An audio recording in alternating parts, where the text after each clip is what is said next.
I'm Sandy. I'm 47 years old and I live in Somerset in England. But I've just arrived in Texas because I'm visiting my fiancé to organise our wedding.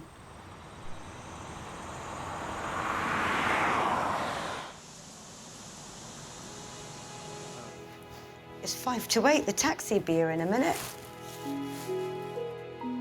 Sandy will spend her last single night away from the groom, but it won't be the last. In fact, he's not even going to be at the wedding because he's a prisoner on death row. They won't release Reg to get married, and they won't marry us there. There is no contact at all between the prisoner and their visitor anyway. Unfortunately.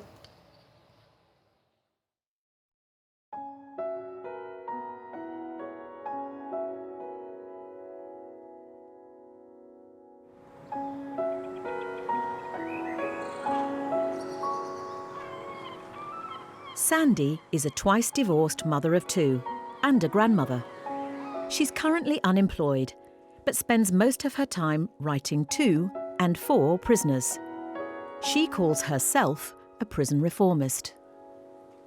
I started writing to prisoners around about 5.5 years ago. I write to the inmates over in USA because I believe everyone has a right to have a friend, no matter if they're incarcerated or in the free world. Some of them, okay, what they did was wrong, but they're still human beings. And a lot of it is banter. They just need, they have to fill their time somehow, and they need that contact with the outside world. You can build real good friendships. I'm not on about the love thing or anything like that, but real good friendships. It was for a very personal reason why Sandy chose to write to death row inmates. She was diagnosed with leukemia when she was 4.5 years old, and it wasn't until she was 27 that she had the all clear. I myself felt I was going to die. I didn't have a date to die, but I was sitting around waiting to die. So I put myself in their shoes because I lived it, so I do know what it feels like. Sandy has had 7 death row pen pals, but a year ago, one of these, Reginald Blanton, became more than just a friend. I'd just come out of a relationship.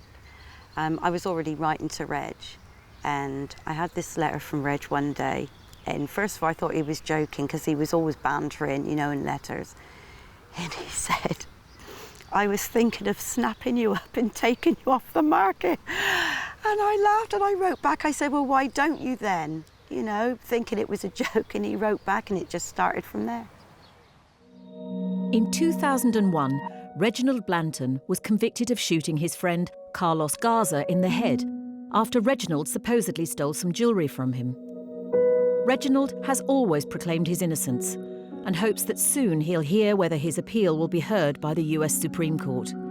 But whatever happens, Sandy wants to marry him. My honest opinion was, why? There's plenty of men available in this country.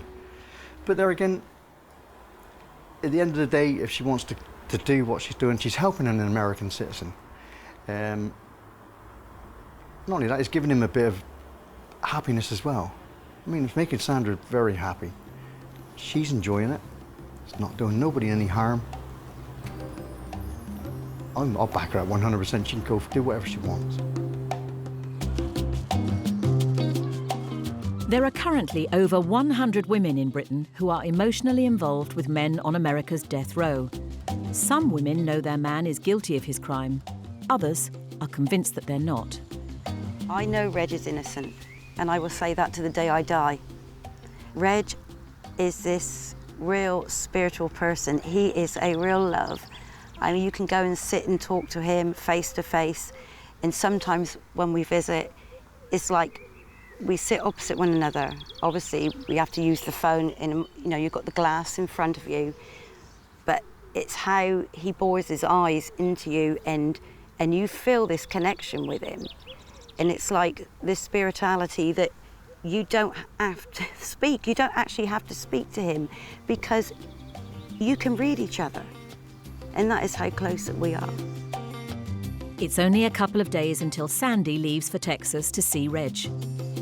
She's only been there 4 times, so most of their relationship is made up of the hundreds of letters they write.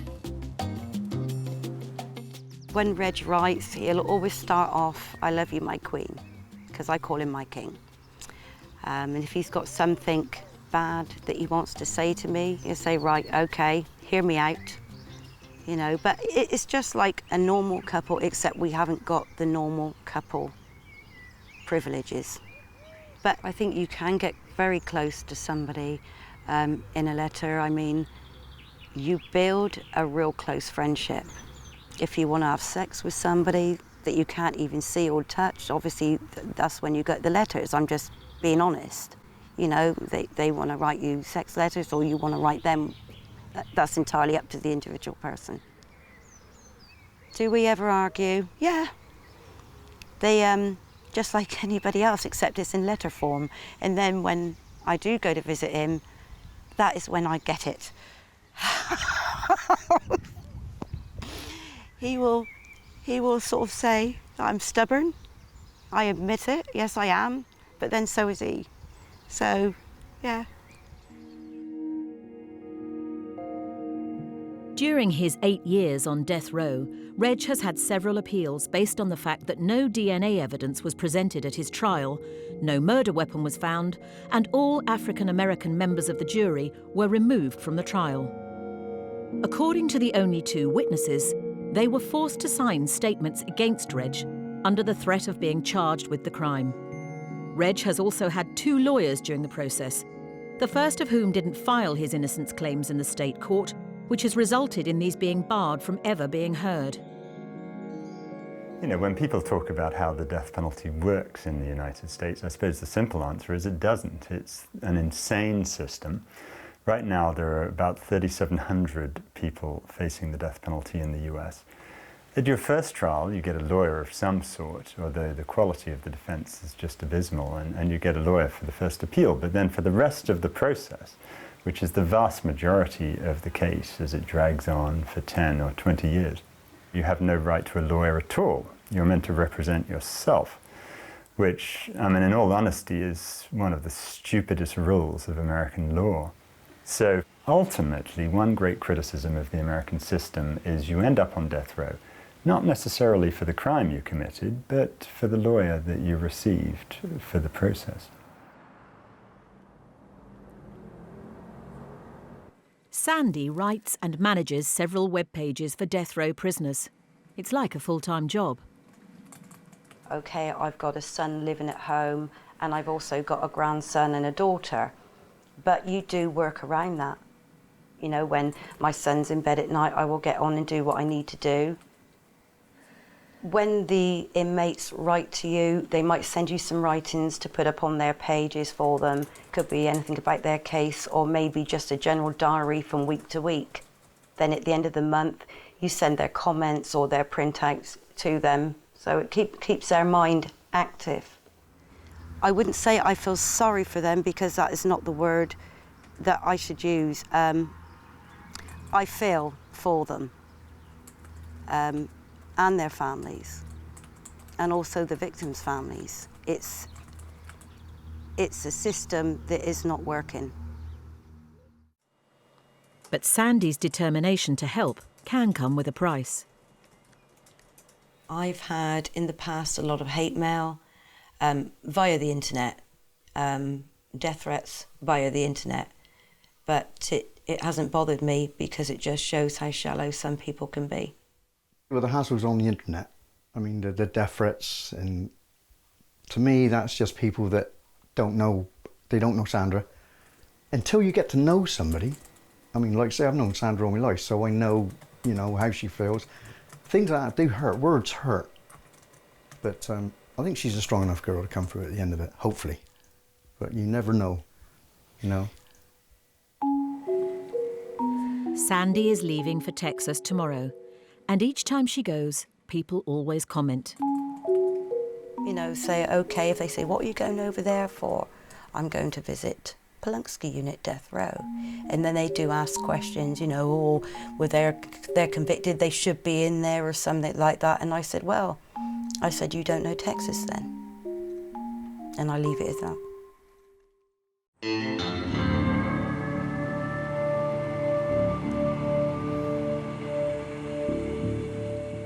At a motel in Livingston, Texas, Sandy is getting ready to see her death row fiancé to sort out their wedding arrangements. Despite their 19-year age gap, Sandy and Reg both profess this is true love.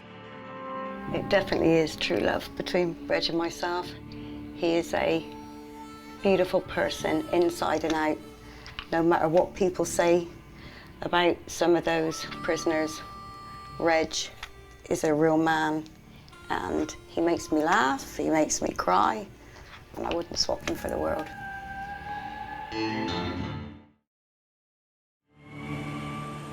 I wish that I could at least have contact visits with Reg, so I could hold his hand, or he could like smell the perfume.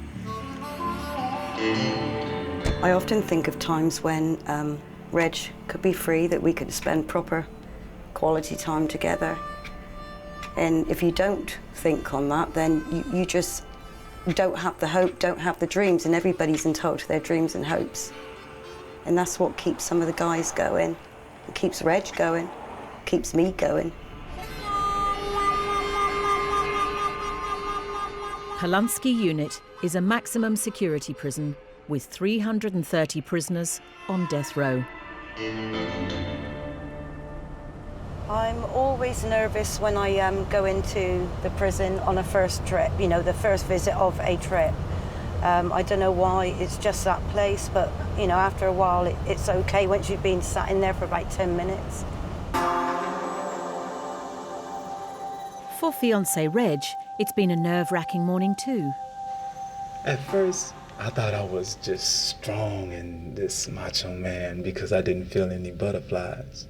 But then, like, when 6 o'clock rolled around and I knew that it was 2 hours before she was gonna be here, I was nervous. I was real nervous. I was so nervous I had to meditate. And then I didn't know if I was gonna cry. I got all emotional. We were not allowed to film the visit between Sandy and Reg, but today they get to spend 4 hours together.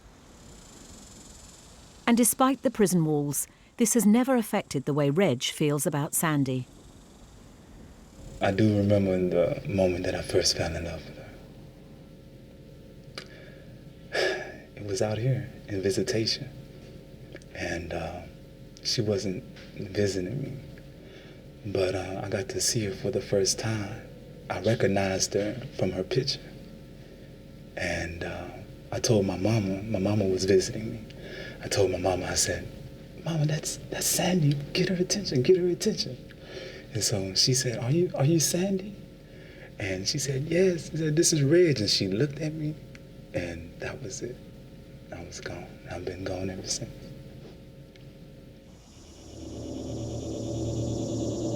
I don't like seeing him in there.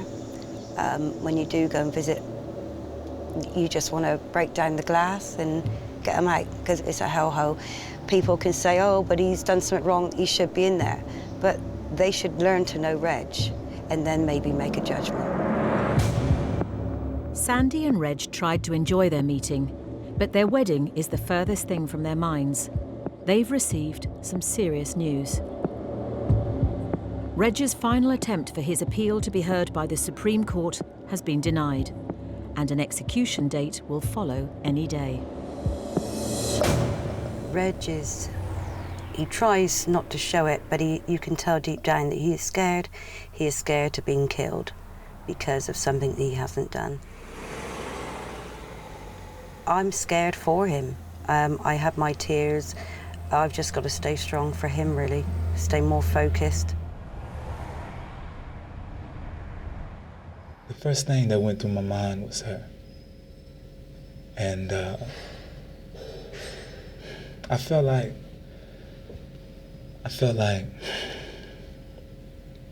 I was ruining her life. because I can only imagine how that made her feel. I tell her, I said, baby, you crazy.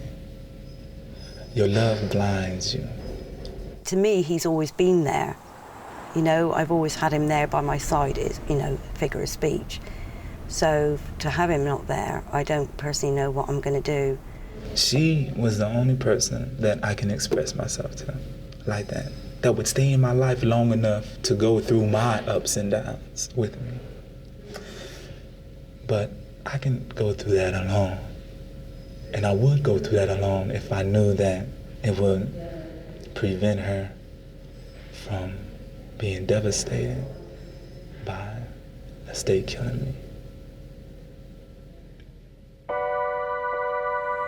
And whatever happens to Reg, I'm going to be there for him anyway. Even if it is an execution date, he's known this from the start, that I'll always be there for him. Reg's family cannot afford a private legal team. His appeals process will continue, but he's now on the third lawyer assigned to him by the court, and resources are limited. Reg's lawyer was supposed to have gone to see him again for a second time, which again for the second time didn't turn up to see him. So that is something that, you know, I'm going to have to find out why he didn't turn up, because Reg needs to see his lawyer at this point in time. John Carroll's office, how may I help you? Hello, is it possible to speak to John, please? He's not in. May I take a message? Or would you like his voicemail?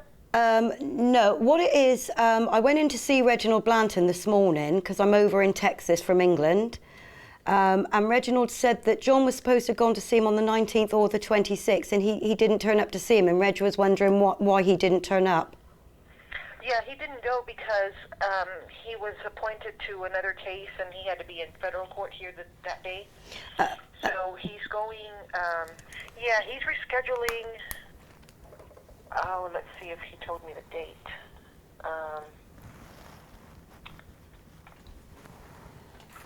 I think it's July 9th that he said he was going to reschedule it to. July the 9th? July the 9th or the 16th, which is... The thing is, time is going on with Reginald's case, and he really needs to see John urgently. Yes, I know. And, I mean, he had already bought his ticket, everything. He was ready to go, but then he got that case, and they set it for that morning, so he had to, you know, cancel that. Right, okay. Okay, then. Thanks ever so much. You're welcome. Thank you. Bye-bye. Bye-bye.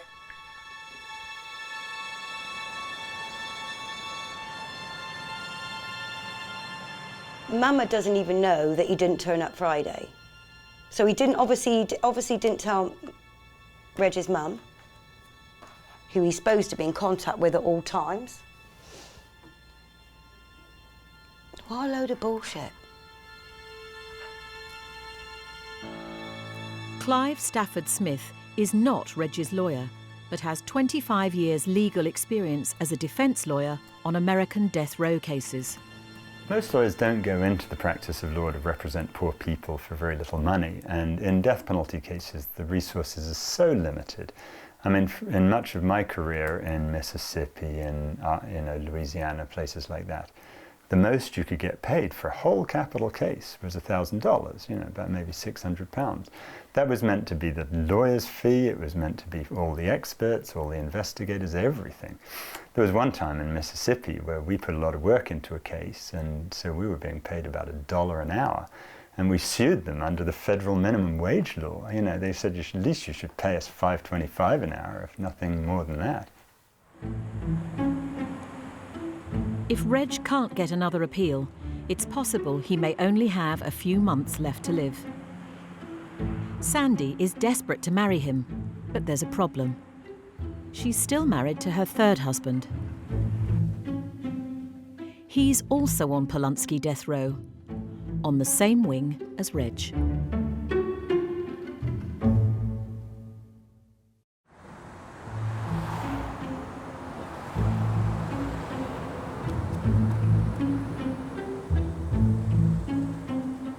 In Texas, Sandy is trying to organise her marriage to a second inmate on death row. Last year, she married Charles Chucky Mamu. He was convicted in 1999 for a double murder during a drug deal. What was I thinking marrying Chucky? I wasn't thinking. I really don't know. You know, that's not against Chucky. That was my mistake, the mistake I made. Sandy had been pen pals with 34-year-old Chucky for a year and a half. And on their second meeting, he proposed. When you actually meet them, especially in that place, it's a complete different thing. And I suppose that on the spur of the moment, and he was feeling things on the spur of the moment, so he asked me to marry him and I just said yes. Chucky is a very intelligent person, but he's also a charmer, and that will woo any woman into his charm. She came real understanding. Sandy's a real compassionate woman, regardless to how the situation worked out for she and I. She's a person who I feel is a genuine person of integrity, meaning that as she comes to you, she's coming to you from the heart. 1, 2, 3. Sandy and Chucky got married just a few miles from the prison, but he wasn't allowed to attend. His family, though, travelled in from Louisiana to be there. I was stood on my own with Chucky's dad, who actually was the one that gave me away and put the ring on my finger. My family adored Sandy. My children was looking forward to calling her stepmom and stuff like that. And at the time, I really thought that she was the one. But Sandy was beginning to feel differently. The night before the wedding, I was in my motel room on my own, and I wanted to run. I thought, what the shit am I doing? But I went through with it. It was something I just couldn't walk away. I don't think people understand. It was difficult to just got up and got on a plane and gone home. Her then pen pal, Reg, who also knows Chucky, knew something was up. I thought it was just, marriage jitters. So I tried to encourage it. Like, oh, you just nervous. I'll be all right. Just be there for him. And I tried to take up for him, saying that, he'll open up his heart to you, and just give it a little time. And I was just trying to just have her back, but I didn't know that I was kind of pushing her into a hole. So it's partially my fault. Once she was back home, Sandy found out that despite being married, Chucky was still writing sex letters to other women. Yeah, I was. I was a naughty. And again, it wasn't so much I wasn't committed to being faithful to her.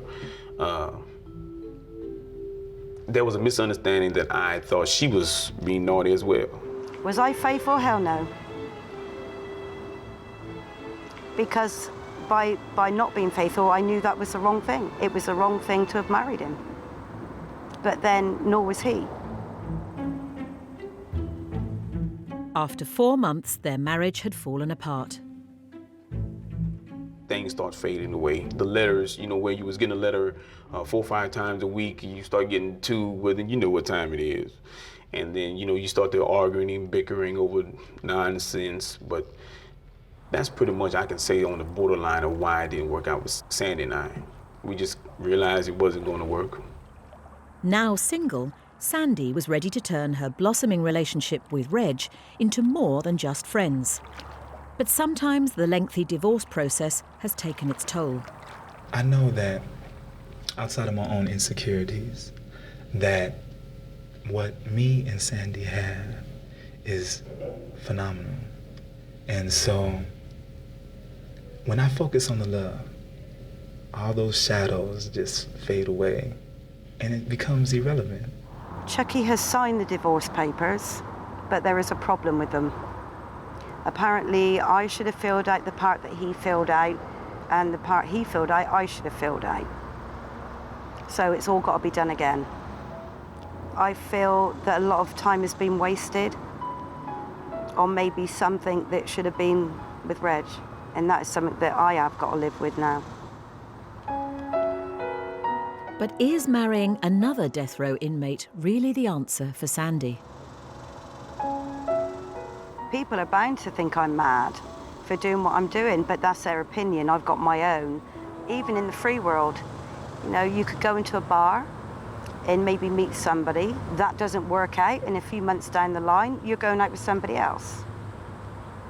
It's very similar.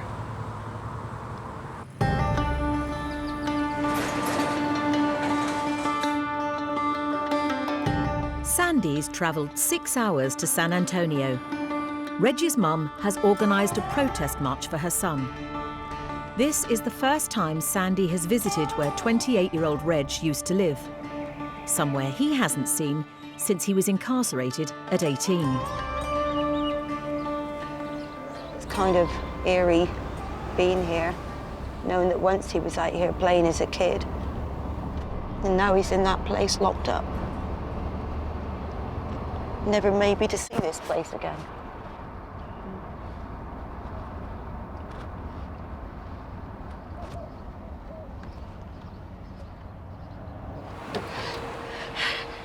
Sandy hasn't seen Reg's mum Anna since last year, but they're very close and spend hours talking on the phone. Look at you. How you doing?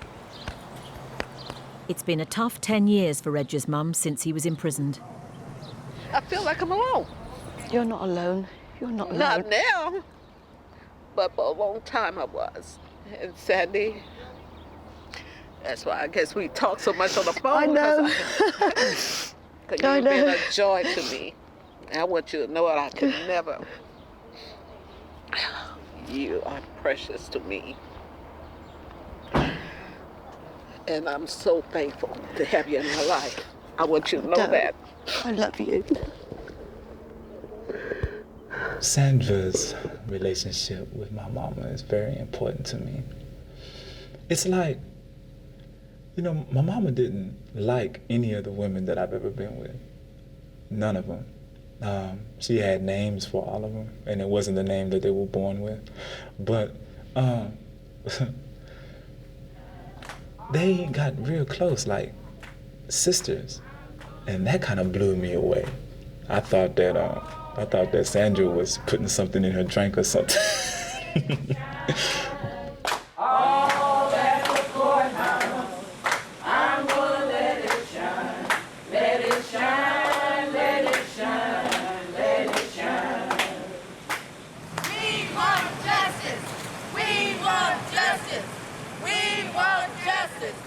The protest march is taking place outside the courthouse where Reg was convicted and has attracted media attention.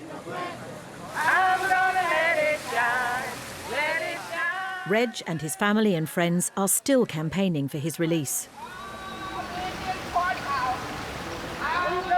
I'm overwhelmed with words because of the love that I'm seeing amongst everybody. You know, it softened my heart, but I need to keep my heart strong because of what the legal system's trying to do to my brother. And it's wonderful that Sandy, being here, being my brother's fiance, showing much support to stand by his side, stand by his innocence. What she is doing, I mean, myself, I couldn't see myself waiting for somebody to come out of prison. So it goes to show it goes way beyond that. It's love, And that's what this world should be about love, not taking any man's life.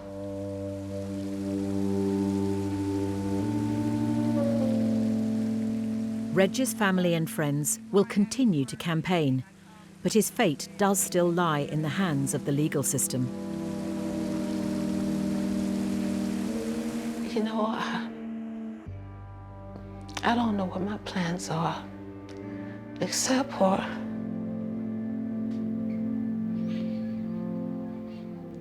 fighting for my son's life. Mama's not gonna cry to me. She's not gonna reveal that to me at all. And so I know she hurts. And I know she's going through a lot of pain. And I've written her several times to try to get her to express that to me, but she won't respond. But she responds to Sandra though. She cries to Sandra. So that's very important. I mean, who else would she have? If Sandra wasn't there, she wouldn't have nobody else to do that with. So that's very important. There are times that I would call her It would be very late, so it would be like maybe 2 or 1 in the morning, her time. And I can feel very down, but somehow we find things to laugh and talk about. Victory is mine. Tonight, as Sandy gets ready to leave Texas, the news item of the courthouse protest is being broadcast. Oh my God, look! It was a very emotional day today, very emotional.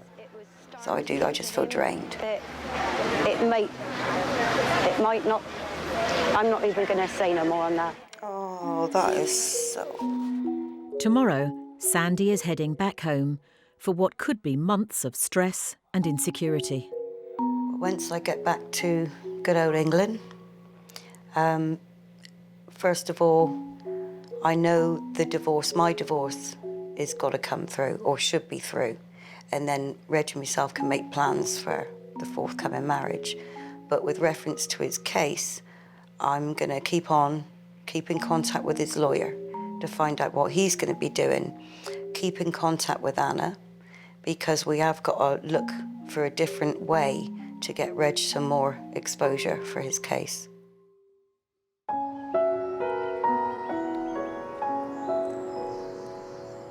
It's 2 weeks since Sandy left Texas. Now she's back, her relationship with her beloved death row fiancé has to revert back to just the letters that they write. You know, I always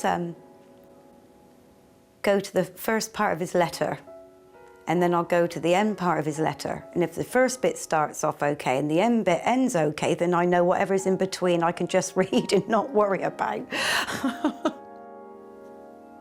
But this time, Reg hasn't sent her the love letter she was hoping for. Yeah. Still, I'll let him off this time. I know with Reg at the moment, he's feeling down, and he's going to have those moments, you know. It's just like I have my moments when I'm in a bad mood. I'll write him a shitty letter, you know, but that's how we are, you know. That's how it's supposed to be, the good days and the bad. Take the rough with the smooth. Sandy is finding it difficult to sleep and has lost weight. The strain of the situation is beginning to take hold. But nothing could prepare her for the news that Reg has been given an execution date for the 27th of October. That's in just over 3 months' time. I actually found out on the internet. It wasn't the sort of way I wanted to find out, but I did. But then that just shows what a sick system it is. I'm going to be honest, no, I'm not coping well, because I didn't expect this to happen. I mean, I went into the relationship with Reg with the reality that one day it might, but it just seems that it's just happened so quick. Sandy has also been sent Reg's warrant of execution. It says his name, and then it goes on to say, it is the order of the court that the defendant, Reginald W. Blanton, who has been previously sentenced to death, shall on the 27th day of October 2009, at any time after the hour of 6 p.m, be caused to die by intravenous injection of a substance or substances in a lethal quantity sufficient to cause death, and until such convict is dead, such execution procedure to be determined and supervised by the director of the institutional division of the Texas Department of Criminal Justice. I mean, just like that, and that is how it's sent to Reg. That's his life.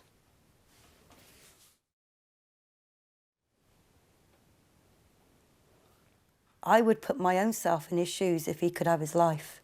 Yeah. Yeah.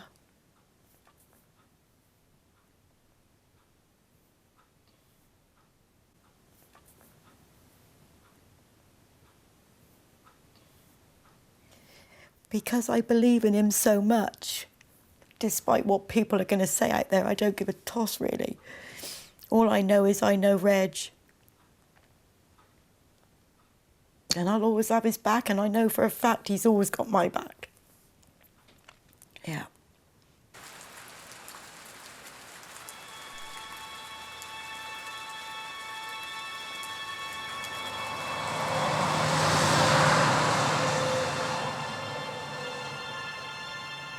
If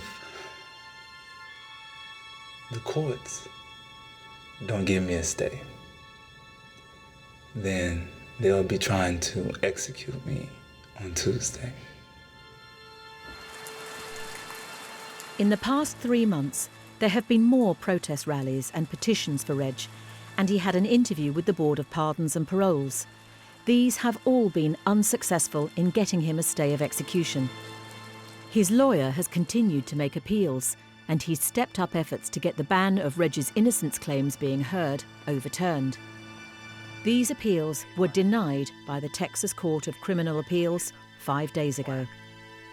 The final option is to take these same claims back to the US Supreme Court, but of all appeals submitted, only 2% are ever granted a stay. So it would sometime be today that you hear, or tomorrow, morning, or can it go right through to the last minute? It could go through the last minute. He said that he's going to file all these legal claims of my concern to the Supreme Court. So right now it's just a waiting game to see what the court has to say. What Reg needs now is a miracle. A real miracle. It's not death that I'm scared of. I've dealt with the fact for probably the past 5 years. I've been dealing with that. I came to accept that. The scare is what the state killing me might do to my mama. I'm scared of what it would do to my queen. I know she's being strong for me, but I also know it's tearing her apart. Sandy has spent the last few days visiting Reg. This is the most time that they have ever spent together. It's been very, very difficult since he was given the execution date. He became very harsh. Sometimes it felt like he was taking it out on me because I was out in the free world and he was obviously where he is. But also it was like he was pushing me away because he didn't want me to hurt so much if it actually came down to his execution. But when you can actually air your differences on a face-to-face level, it is much easier to get it sorted. She tells me sometimes when we have our little arguments, right, that it wouldn't matter if I was there with you. And I think about that sometimes. When you're in the heat of battle, you're like, yeah, it will matter even if you're face to face. But when she comes face to face, you just melt. And then you get mad at yourself for melting, right? But that's what it is. That's that love. The love overpowers everything. Sandy and Reg wanted to get married, but her divorce from Chucky has still not come through. The only thing Sandy could do was change her name by deed poll. She is now officially Sandy Blanton. I've been calling Sandy Blanton for a long time, but it's kind of like her putting a ring on my finger to have her actually change her name like that. So that's kind of like what that felt like. Yeah, I was calling in there for a long time now, but to have her do it officially, that feels real beautiful. In the days leading up to an execution, death row offenders can have all-day visits with their family and friends. They're still not allowed any contact, but have a private room with a glass partition. Today, Sandy and Reg have spent an emotional 8 hours together before his execution tomorrow. It's hard to explain, but both his hands at the glass, and he was just sobbing, absolute sobbing. I've never seen him cry so much since I've been going to see him, and it was hard. Because then he's saying, if they kill me tomorrow, I think Reg is just thinking a miracle now. People don't realise. During this last visit, the practicalities of what's happening tomorrow became a reality. 3 men came towards me and they asked my name, and they sat me down, and they were the chaplains and the spiritual advisor, and one of them is the ones that's actually going to be in the execution with Reg tomorrow. So they were just trying to, say if I got any questions to ask, to ask them. So I said to the main one, does it really hurt? What can they say? They can't answer that. They can't answer that. It's just like all business. Everything's business in there.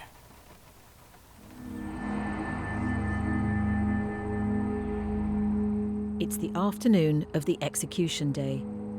There is no word from Reg's lawyer, and because the US Supreme Court can make a decision up to the very last minute, Sandy has had to leave to go to Huntsville in case the execution goes ahead. Reg has always said he's innocent of the crime he's convicted of, but has very strong principles as to why he has stayed silent all these years. I have a suspicion of whom committed this murder.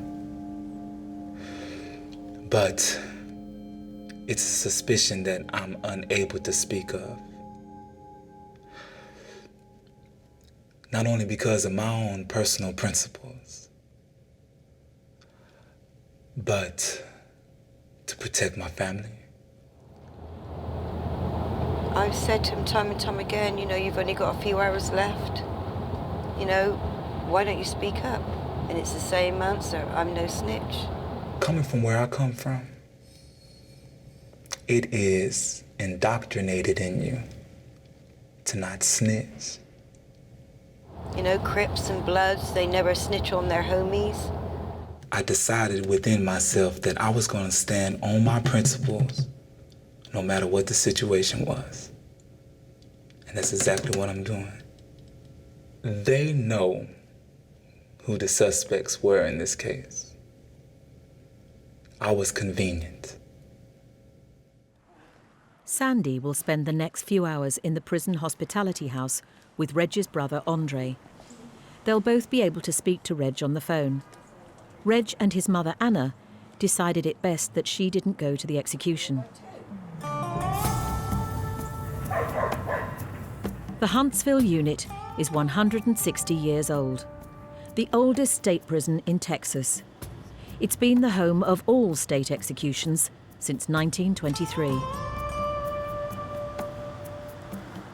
If Reg doesn't get a last-minute stay, he will be the 19th prisoner this year to die by lethal injection. If it was up to me, I would want y'all to actually be in there to be able to film the actual execution so that people can see the process, so people can see the state of Texas use these chemicals on me to kill me that the American Veterinary Association won't even allow to be used on dogs. Yes, I want y'all to document all of this. Despite Reg's wishes, the state of Texas has never allowed an execution to be filmed.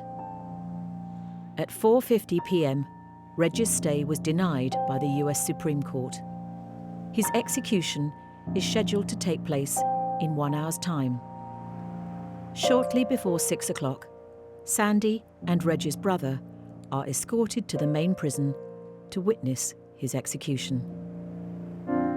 When they opened up the witness room door, I could see him laid on that gurney, and at one point I went to walk in and I stopped myself, and I wasn't sure if I was going to be able to do it. And I thought, I've got to, I'm doing this for Reg. So I went straight up to the window, and they asked him if he needed, if he had a last statement.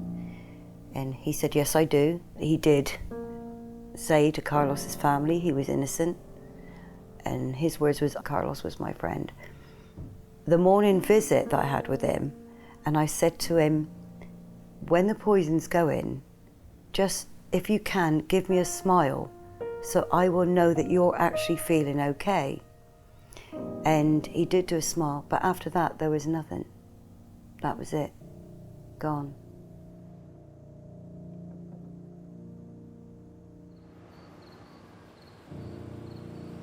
After everything that we've been through, after all the love we shared and all the fighting we did, that the only way that they allow her to touch me is in my death. I think that would be like spitting on her. I don't even want to think about what that might mean to my queen.